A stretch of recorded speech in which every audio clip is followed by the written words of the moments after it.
All right, so we're back to the complications. So why are we talking about peritoneal dialysis? As I said before, very overlappable survival compared to in-center hemodialysis, but better quality of life and less expensive than in-center hemodialysis. It's home therapy, patient autonomy, and seems to be associated with, in some cases, amazing preservation of residual kidney function. I must say, too, that after decades of doing this, I still look forward to my peritoneal dialysis clinic because in most cases, it's like a well baby visit. The patients are just on cruise control, everything's going fine. And, we talk about how are the kids, what are they doing for the summer, things like that. It's really a pleasure to look after home dialysis patients. So why not choose peritoneal dialysis? Well, there's a lot more upfront work to get a patient successfully onto PD. To put someone on in-center hemo involves 2 telephone calls, one to get the line and one to call in the orders. There's nothing simpler. Whereas peritoneal dialysis, first of all, the patient has to choose a therapy, so they have to be educated. You have to put in a catheter that works, train the patient, and the prescription takes a little bit of thought. There certainly is this downside at the beginning, and many centers, especially small centers, have got limited technique survival on peritoneal dialysis. So I'm going to go over some of the complications that sort of end up with patients switching off of peritoneal dialysis, just so you're better aware of them. So this is a patient who has chronic kidney disease and decides to go on peritoneal dialysis and has a peritoneal dialysis catheter inserted by a surgeon, not with laparoscopy, but using just forwarding the catheter by feel. And she comes to get trained in PD, but has catheter problems. The fluid goes in okay, but it's a very slow outflow. And the first 500 mils takes way too long to come out, and then the flow stops altogether. So this is an example of catheter-related problems, and if you look at technique failure on PD in the first 6 months, there really is a blip there, and that probably has to do with catheters that don't work properly. So you've got to have an organized approach to it. There's two-way obstruction, which means the fluid doesn't go in and doesn't come out, and the more common one-way obstruction where the fluid goes in but has a lot of trouble coming out, like the patient I just showed you. Another catheter-related problem is discomfort with PD fluid inflow or drainage. What isn't necessarily a problem is the following, that a patient comes to start PD, gets a liter infused, which goes in fine, and only 500 comes out, but it comes out quickly and fine, but only 500. So what's the problem here, and what would you do next? And the answer is that it isn't necessarily a problem, and if you've got an experienced PD nurse, they will understand that it isn't necessarily a problem. And it may be that the first 500 mils just went into the dead space of the peritoneal cavity, like the pericolic gutters, and isn't available to drain out again. So the thing to do next would be to put in another liter of fluid until you had a workable volume of fluid that goes in and out. So two-way obstruction is usually due to some sort of intraluminal block, and that can be a kink in the catheter or a blood clot or a hunk of fibrin inside the catheter lumen. This is sometimes, especially for the fibrin or the blood, can be managed with something called suck and flush, where you attach a syringe to the P catheter and you forcibly push and pull. The nurse, again, a PD nurse would know how to do this to try to suck out or flush out a piece of fibrin or something like that. And this is just an example of a plug of fibrin that one of my PD nurses was able to suck out of a patient who had no inflow of her catheter because this thing was sitting in the lumen. And I just want to show you this, that this is actually a coiled PD catheter, and you can see the little where the holes are. These are all where the catheter holes are. So this was milked out at laparoscopy, was like the fibrin just filled up the whole coiled catheter. And this is a dye study, just to show you on the left there, the catheter going in and then making a sudden right turn. That's a kink in the catheter because it was put in badly. The more common catheter problem is one-way obstruction, which means that the fluid goes in okay, but it's slow to come out. And the commonest cause of that is constipation. And I think just if your patient has a lot of stool-filled colon, when you go to drain out, it causes a suction, and that colon sucks up against the catheter and blocks the PD fluid from being drained out. Other causes of poor outflow include if the catheter is flipped up into one of the upper quadrants, or if the omentum has decided that the catheter is a foreign body and attacks it and wraps itself around the PD catheter. The main cause is constipation, so it's important that the patient be cleaned out before they have the PD catheter inserted and over the early days of the PD catheter, because constipation can really lead to a lot of grief with outflow. For the patient and where it is flipped up, usually you need to go back in and flip it back down again. And if it's an omental wrap, then again, usually the surgeon has to go in and unwrap the omentum and do something called an omentopexy, which is where they tie the omentum up just under the diaphragm to keep it in the upper part of the abdomen and therefore away from where the PD catheter is. In fact, a good surgeon, if they're putting in the PD catheter and they see that the patient has got a long omentum, will do it prophylactically, the omentopexy, so it doesn't have the opportunity to wrap around the PD catheter. This is a picture of an omental wrap at laparoscopy. So here is the catheter, the coiled catheter there, and you can see a little bit of it there, and you can see that this big omental wrap around the PD catheter. So in the case of our patient with good inflow but poor outflow, her abdominal plate shows lots of stool in the bowel, and the catheter tip has moved up to the middle quadrant. I don't know if you can see that or not, but it's sitting in the middle quadrant there. It should be down in the pelvis. So she's given cathartics, and the nurse says that there are good results. So are you happy that there's good results? Is everybody happy? Okay, not necessarily, because good results could be one bowel movement and the person could have 15 other bowel movements lined up behind that one. So just because someone's had a bowel movement in response to cathartics doesn't mean that you've solved the problem of constipation. So she's sent home for the weekend with lots more cathartics, and this time she really does poop a lot.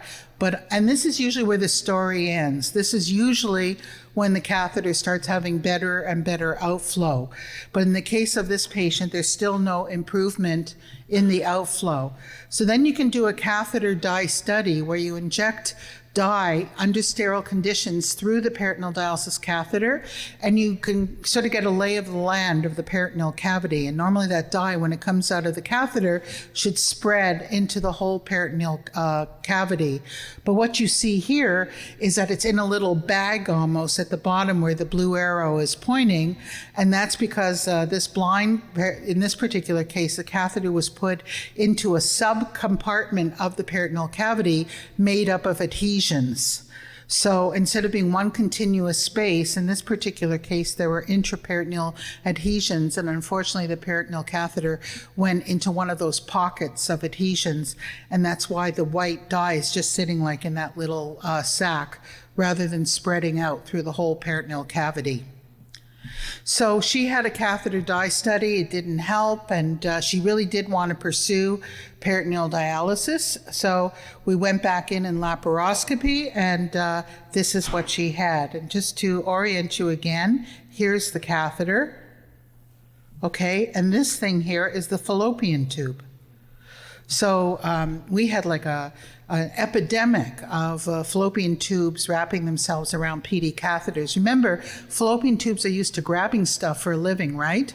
They grab eggs, so they've got myocontractile elements in it, and it's not super rare that we see that it grabs onto the catheter, and that's what happened here.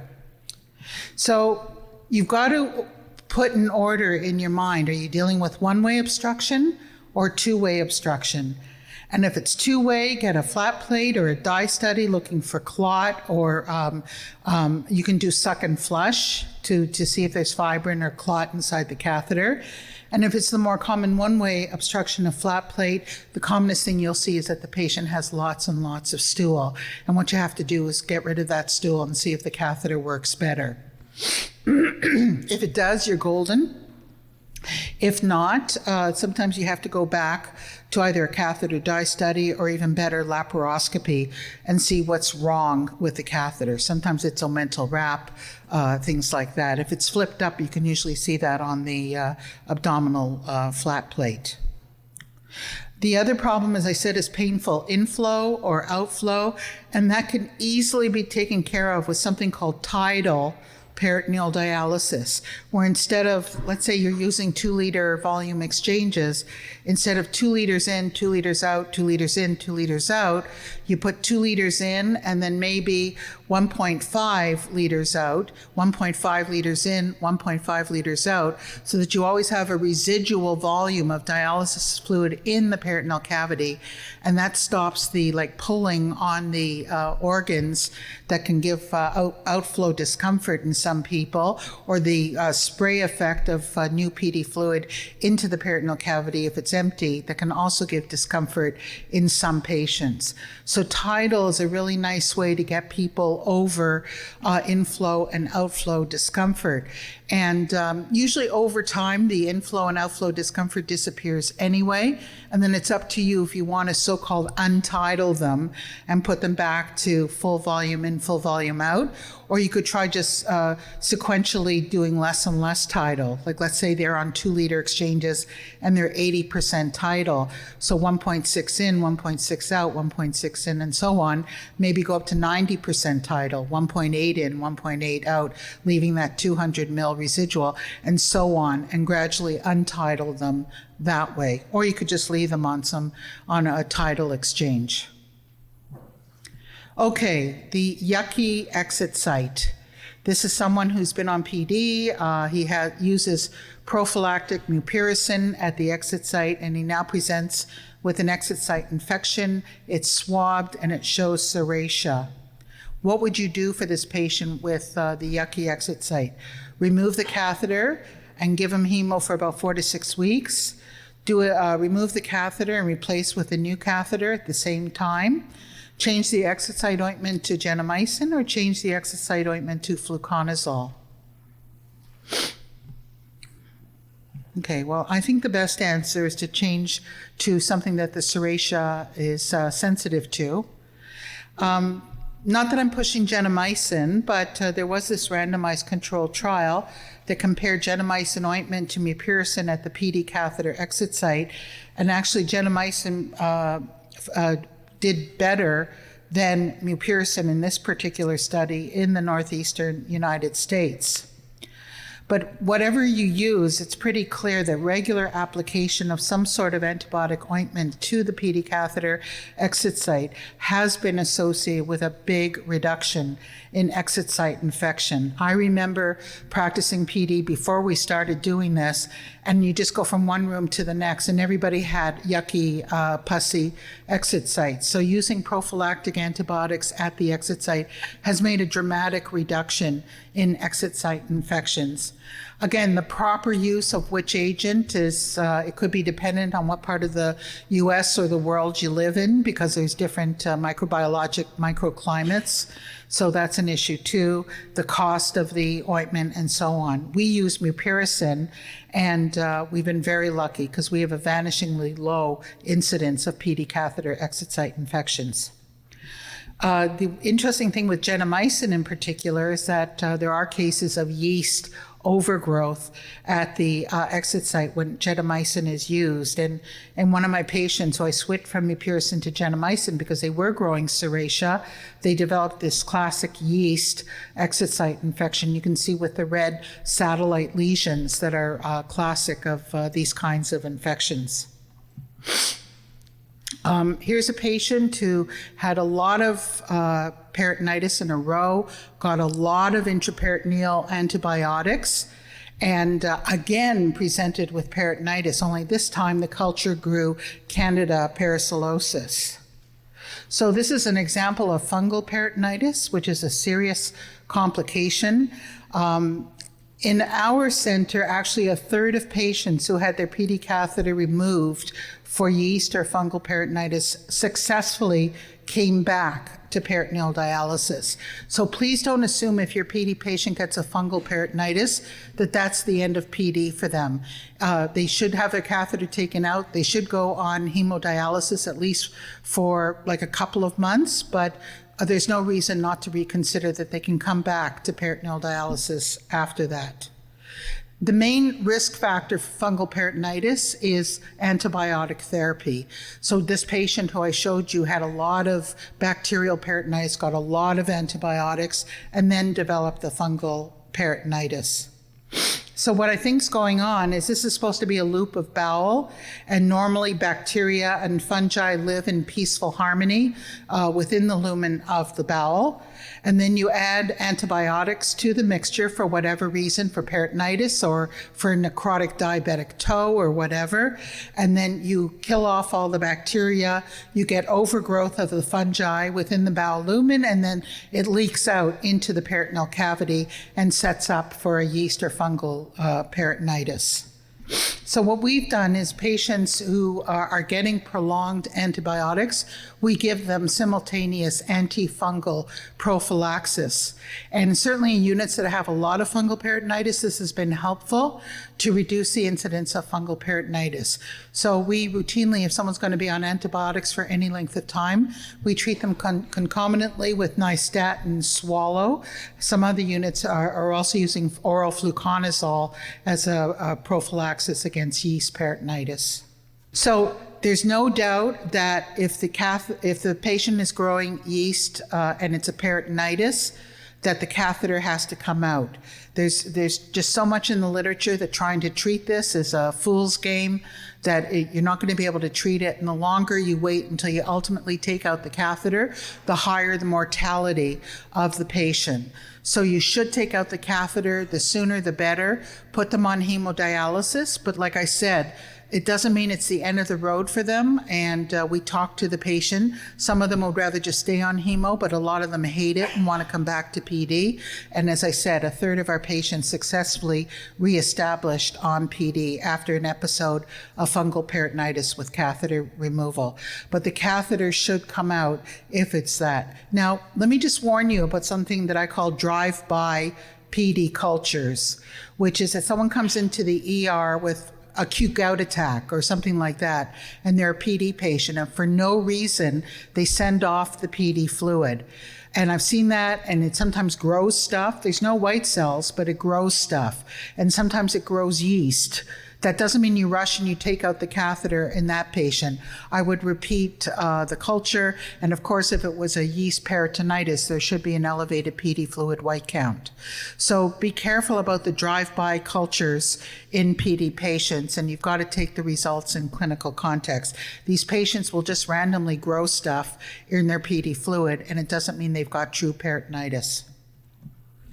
So after the fallopian tube wrap was unwrapped around her catheter, she was successfully trained, and just 3 days later, after being discharged from training, she calls complaining of progressive shortness of breath. And that's really her main symptom is that, and a chest x-ray is ordered, and here's her chest x-ray. So what's going on here? Big right pleural effusion, right? Okay, so this is PD hydrothorax, which is when peritoneal dialysis fluid moves from the peritoneal cavity through defects in the hemidiaphragm into the pleural cavity. This is generated by the difference in pressure between the peritoneal cavity and the intrapleural pressure, which is a negative pressure. So it sucks fluid up into the pleural cavity, but it has to be through some sort of communication between the two cavities. It may be asymptomatic, or like here, it can present with shortness of breath, sometimes with diminished effluent return. And it's almost always like hepatic hydrothorax. It's almost always right-sided. Rarely it can be left-sided, but over 90% of the time it's right-sided. So if the patient actually has breathing compromise, you may want to do a thoracentesis and you can send the fluid. If there's a super high glucose, then you really have your diagnosis.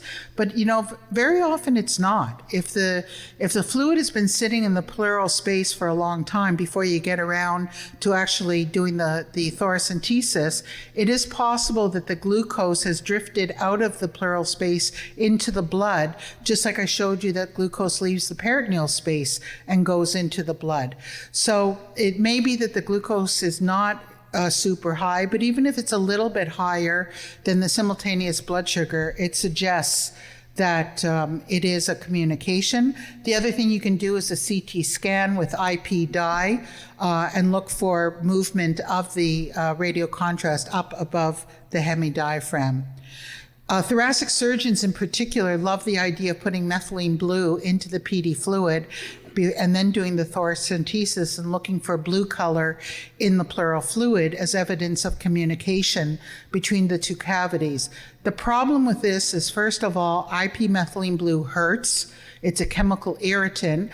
And secondly, it may get so over-diluted by the intraperitoneal fluid that even though it is going up into the pleural space, you don't actually see the blue color if you do a thoracentesis on the pleural fluid. So it's not a great idea.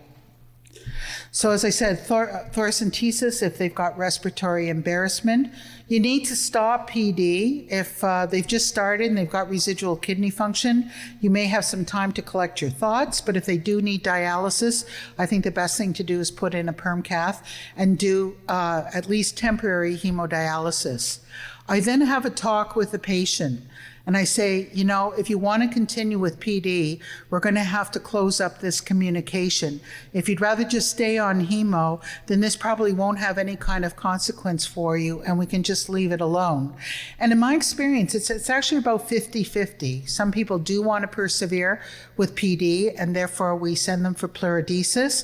Other people say, forget it, I'll just stay on hemodialysis.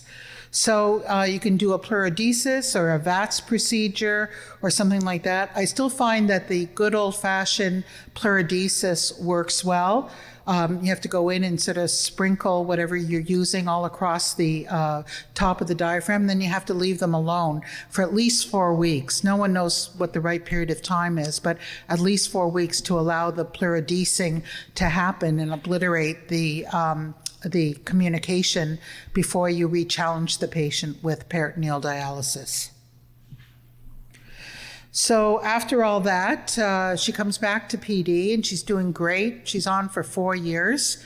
And then she develops abdominal pain, fever, and cloudy PD fluid.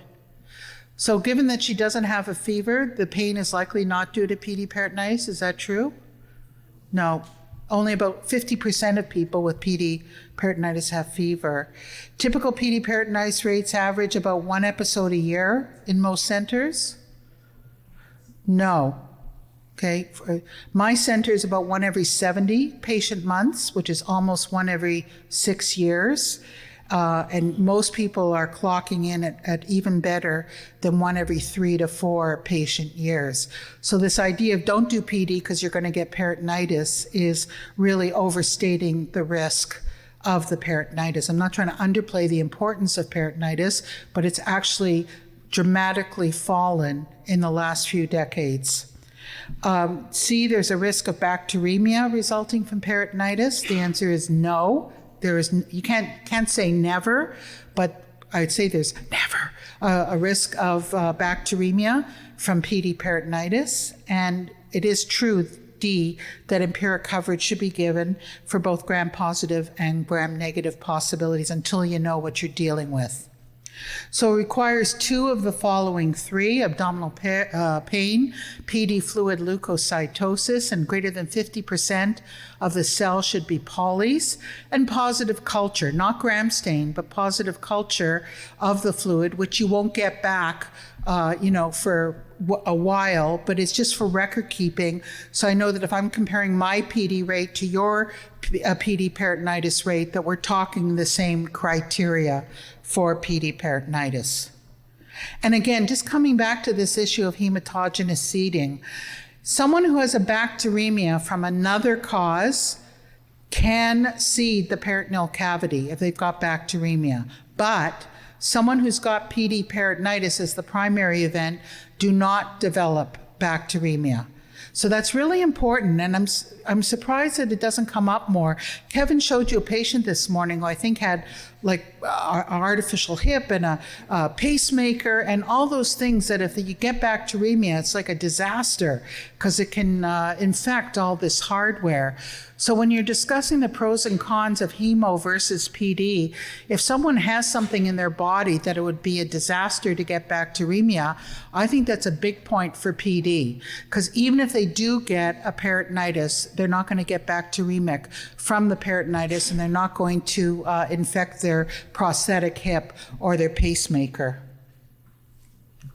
Okay. The other thing to prevent bacteremia is use antibiotic prophylaxis at the time of bacteremia or contiguous spread of bacteria into the peritoneal cavity. So dental work, upper and lower endoscopy, colposcopy is a big one. We had someone on PD for 8 years, not one episode of peritonitis. Unbeknownst to us, she went for a colposcopy, didn't get any antibiotics, went with a full belly of PD solution, and ended up with a wicked PD peritonitis with vaginal related bacteria. So these people should receive antibiotic prophylaxis, and they should have their procedures empty of the PD fluid. So for PD peritonitis, start the antibiotic treatment as quickly as you can. As I said, cover for both gram-positive and gram-negative possibilities until you know what you're dealing with. Then you can adjust the antibiotics as the patient does and what the cultures show. And they should be getting better within usually 24 hours, but certainly by 48 hours.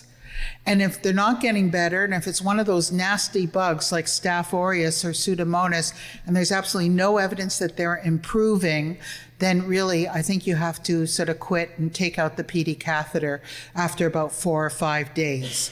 And like I said, with fungal peritonitis, we also take the catheter out as soon as possible. And if you have access to the internet, you've got access to find out how to treat PD-related infections at the ISPD website, www.ispd.org. It has whole charts of recommended antibiotics and doses and regimens and things like that. So I recommend that you go to that if you need some advice. Just a couple of brief things. Pseudomonas peritonitis, by convention, is treated with 2 anti-pseudomonal drugs at the same time. You know, that could be tobramycin and Cipro, or ceftazidime and Cipro, or whatever, but 2, not 1 anti-pseudomonal drugs. And this is a very common misunderstanding. I just want to clarify it, that if someone has only Pseudomonas peritonitis with no exit site or tunnel infection, or they've got an isolated exit site infection without peritonitis, they should get a trial of therapy. I just saw someone in PD clinic on Wednesday who had a Pseudomonas peritonitis about 6 months ago. We treated it, it got better, it never came back. So people seem to think that if you get Pseudomonas peritonitis, you have to take the catheter out, and that's not so. The only time is if they have both the exit site or tunnel infection with Pseudomonas and they have Pseudomonas peritonitis. That means the whole catheter is infected and it won't get better, and you should take out the catheter. So either one of them by themselves, give it a trial of therapy. If it's both together, then you should take the catheter out. And this was the correct answer here about that the empiric coverage should be given for both gram-positive and gram-negative. And the other things, as I said, fever is present in about half the patients who have PD peritonitis. As I said, most units should have 1 every 3 years or even more infrequently than that. And PD peritonitis does not lead to bacteremia. So that's important if you have someone with hardware in their body. And this is really interesting. This is an Australian study that looked at when people got PD peritonitis, what was the chances that they were going to be transferred to hemodialysis permanently. And interestingly, it didn't have anything to do with patient demographics. It didn't have to do anything with a particular organism. It had to do with the center. And the larger centers were way more likely not to transfer the patient to hemo than the smaller centers. So again, it has to do with this nervousness about peritoneal dialysis, and where a nephrologist might stand for someone with a perm cath having one bacteremia after the next. If they're on PD and they got one episode of PD peritonitis, they might say, forget it, you're going to hemodialysis. So in this particular study, it had to do with the size and the skill of the center in terms of the chances of the patient going to permanent hemo. Okay, this is a patient with PKD who started on PD, and he's doing great. He still has a lot of residual kidney function, and it looks like he's going to be able to get a donor kidney from his wife. He's a superintendent. He was bent over someone's sink fixing a drain, and he felt a pop in his groin. And then what he had here is a left inguinal hernia. So you can see the fullness here. Is that coming out? Yeah. You can see the fullness here compared to the right side, and he had a new acute inguinal hernia. So this is one of the complications of the raised intra-abdominal pressure in peritoneal dialysis. And we know that putting in the fluid does raise the intra-abdominal pressure, and how much it goes up depends on how much fluid you put in, the position of the patient, which I'll show you in a minute, older age and higher body mass index, and then our patients do things that may transiently really raise their intra-abdominal pressure. I had a patient who put in 2 liters of fluid and then suddenly decided he had to go outside and chop wood. So he went outside and chopped wood and popped a hernia. So this is a nice little schema to take in mind. On the y-axis is the intra-abdominal pressure. On the x-axis is the volume of dialysis fluid. So the more volume you put in, the higher the intra-abdominal pressure. But you can see that the position of the patient makes a difference. So when they're in the supine position, there's really less of an increase in the intra-abdominal pressure compared to being in other kinds of positions like sitting. So when I talk about low pressure PD, I'm talking about the smallest volume you can get away with and with a patient in the supine position, which would mean, of course, night cycler PD. So here's some examples of ventral hernias in patients on PD, and here's an umbilical hernia, which is the nasty one because it's got the biggest risk for incarceration. So, and I showed you the mother of all fibrin plugs, so I thought I'd show you the mother of all hernias. This is a patient of a colleague of mine who refused to come off PD, and he just continued on PD with this massive hernia. So if you see a patient with a hernia, you should warn them about incarceration and strangulation. And I usually say to patients, you should be able to push the hernia back in. Even if it pops out again, you should be able to at least temporarily or momentarily push it back in. If you can't push it back in, especially if it hurts, maybe it's incarcerated and you need to go to the ER. They usually should be surgically repaired. They're unsightly, they're a source of leak of fluid out of the peritoneal cavity, and they only tend to get bigger over time. And of course, they are a risk for bowel incarceration and strangulation. Now, another thing is that you can usually repair these hernias without converting the patient to hemodialysis.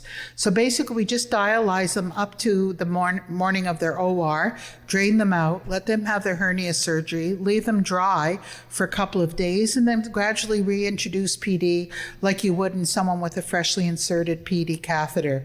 Low pressure PD, usually supine, one and a bit volume, and dry during the day. And you know, their amount of dialysis will be a little bit less for a while, but you've got to balance that against the risk and the inconvenience of putting in a perm cath and interim hemodialysis. So our superintendent was changed to night cycler dialysis, day dry, which I really didn't have a problem with since he had a lot of residual kidney function. He underwent his hernia repair. He was off dialysis for a couple of days and then gradually had his volumes increased. And because of his residual kidney function, we decided to keep him day dry because of that. A related complication related to intra-abdominal pressure is edema of the abdominal wall or the genitals, and patients will usually tell you about it. This is the so-called peau d'orange or orange skin of abdominal wall edema. You can see the puffiness of the skin and also where the PD catheter was laying on the abdomen right here. You can see the indentation. And that's a good clue, too, that you're dealing with subcutaneous edema. The edema being, of course, the PD fluid that's leaking into the subcutaneous tissues. And here's a patient with an umbilical hernia, and it's a source of leak of fluid into the tissues. And again, you can see the indentation here. Look where the catheter was. It leaves this indentation. And the skin just has a general sort of poofy appearance to it because of the subcutaneous PD fluid.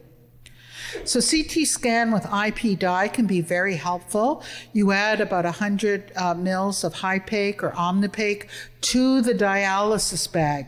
Don't just inject 100 mils of radiocontrast dye into an empty peritoneal cavity, because it's just going to sit in a little 100 mil puddle in the middle of the cavity. It's not going to go anywhere. So you've got to inject it into a full liter bag of PD fluid, a full bag of PD fluid, put that into the patient, have them do things like sit and raise their intra-abdominal pressure to force the radiocontrast into wherever it's abnormally going. Okay, so it's got to be mixed up with the PD fluid and discuss it with the radiologist what you're looking for. So it can be very informative. This is someone who presented with scrotal edema, and you can see the white the white dye, which is mixed with the PD fluid in both patent processus vaginalis. And this is lower down into one of the scrotal sacs, showing a hydrocele made up of PD fluid, which has gone through the patent processus vaginalis and is settled in the tunica vaginalis of the scrotum, giving this hydrocele made up of PD fluid. So just to clarify anatomically, there's two ways to get edema of the genitals. The processus vaginalis connects the peritoneal cavity to the labia or the scrotum. Went ahead. It connects it. Normally it obliterates in fetal life, but in about 20% of the time, and in males more than females, it stays patent. So, and you don't know that, and then if you put PD fluid into the patient, it may just flow through the patent processus vaginalis into the scrotal sac, or less commonly into the labia. So that's one way to get genital edema. And the other is that there's some sort of break in the integrity of the peritoneal cavity, either because of a hernia or a tear or where the PD catheter was inserted, then the fluid will exit the peritoneal cavity into the soft tissues around the abdominal wall, and then just by gravity come down and can give edema of the penis, the mons pubis, or the scrotal wall. So that's the second way that PD fluid can end up around the genitalia. So these are all pressure driven. So you can reintroduce low pressure PD like APD with smaller volumes, or you could, if you don't know where it's coming from, you could put them temporarily on hemo to hope that, whatever it was that was leaking will heal up. But again, a CT scan with IP dye can be very helpful to show you where the leak is coming from. And as I showed you, can also point out if there's patent processus vaginalis, which is actually a pretty easy thing to repair surgically. So keep that in mind with the CT scan with the IP dye, with the dye mixed up with a full volume of PD fluid. This is a patient who had CKD of unknown origin, decided to go on PD, and her periods came back on PD, which I always think is like a really good sign. And then with her second period, she had painless, bloody effluent. She went to the emergency room with her 2-liter bag of blood. Everyone got in a big flap. She was crossed and typed and everything, but surprise, her hemoglobin was unchanged. So there's benign causes of bloody PD fluid called hemoperitoneum, and the commonest cause is also a benign one, which is menstruation. And probably the commonest way this happens is that there's retrograde menstruation. In other words, when the uterus contracts and expels the endometrium, it doesn't just expel out the cervix, but it also refluxes through the fallopian tubes, which open into the peritoneal cavity.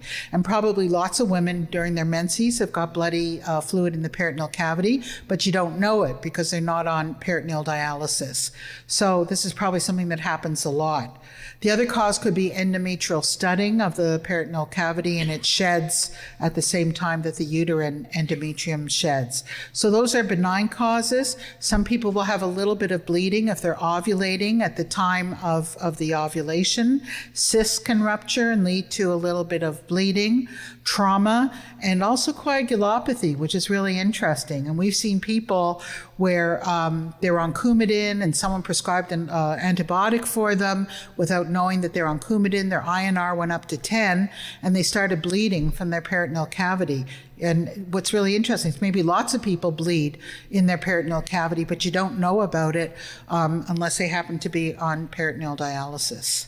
But there's serious causes of hemoperitoneum, and you do have a window into the peritoneal cavity with peritoneal dialysis. So we've picked up early cases of colon cancer and things like that, kidney cancer in patients who presented with asymptomatic bloody PD fluid. But the point is, if it's a woman of menstrual age and she's got her period and she has bloody PD fluid, this is so well described that you really don't have to investigate them for other stuff. Now, this may seem a little counterintuitive, but we give intraperitoneal heparin to avoid clotting of the catheter if they're bleeding. And you think, well, if someone's bleeding, the last thing you want to do is give them heparin. But in fact, that's really what you want to do so that it doesn't seem to exacerbate the bleeding and it stops the blood from clogging up the catheter. You can also do some flushes in and out until the fluid is clear. If it's active bleeding, you can use unwarmed dialysis, which is cooler than core temperature, and it can cause some vasospasm and stop the bleeding too. But again, that would be for like catheter trauma or something like that, not for menstrual bleeding, which is kind of fixed until the uterus has emptied itself of the endometrium. And like I said, if it's with the menses, you don't have to do an ultrasound, you don't have to do anything for that. And finally, what do you think of this PD fluid? Good. That's our milky white PD fluid. So this is chyloperitoneum, which is very rare. But think of it as someone says they've got cloudy fluid and you send it for a white count and it's normal, or it comes and goes, because it can be chylous or not depending on what the long-chain fatty acid content of the food they're eating is. So it may come and go. So if you ever have someone with weird episodic cloudy fluid, think of the possibility of chyloperitoneum. Okay, so wait a minute, let me go back here.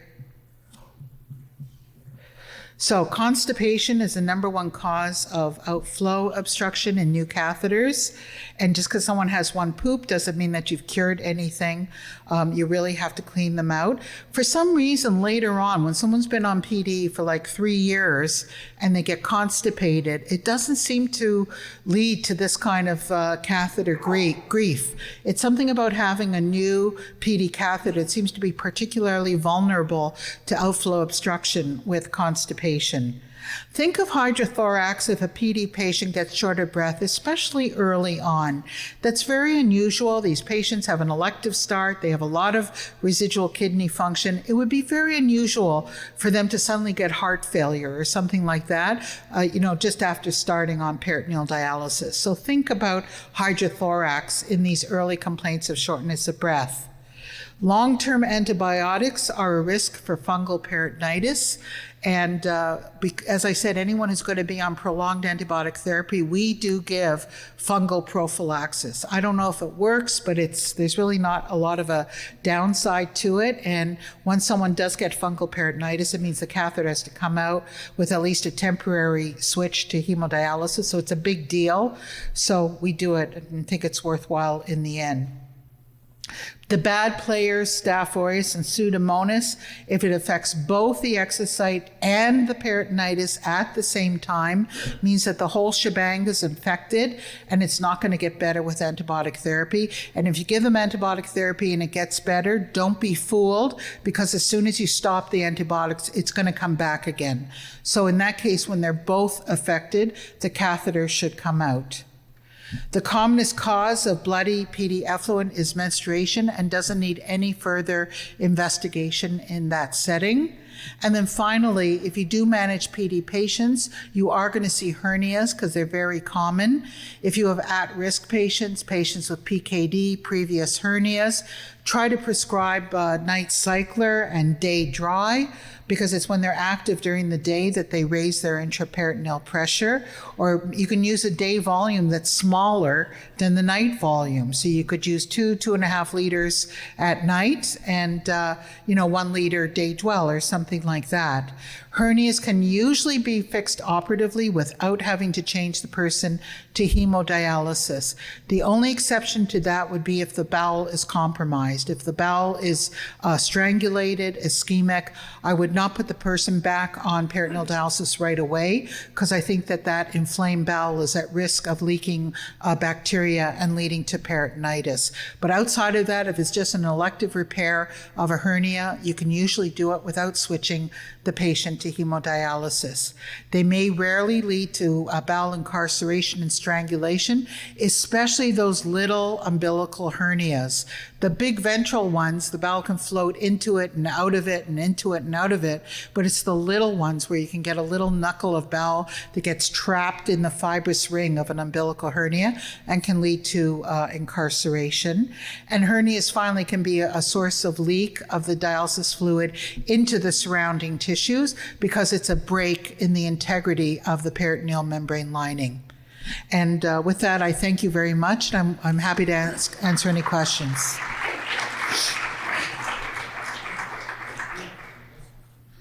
We have a few minutes. Question? We have 5 minutes? Oh, okay. Okay, so, do you have a question? Okay, yes, I have a question. Oh, so one question, right? Okay. How do you think about the overuse of high concentrated fluids, of common fluids and peritoneal failure? And what? Peritoneal membrane failure. Okay, so the question is, what about the use of hypertonic fluids and peritoneal membrane failure? And I think this is something that has been over-advertised, frankly. I personally don't believe that you fry the peritoneal membrane by using hypertonic PD fluids. I worry about the glucose load, because, a 4.25 has got a sugar concentration of 3,860. So a lot of sugar is going to go into the patient. If they're diabetic, it's going to worsen glycemic control. It's going to worsen their lipids, if lipids are important. I'm more worried about what it does to the patient than what it does to the peritoneal membrane. Okay.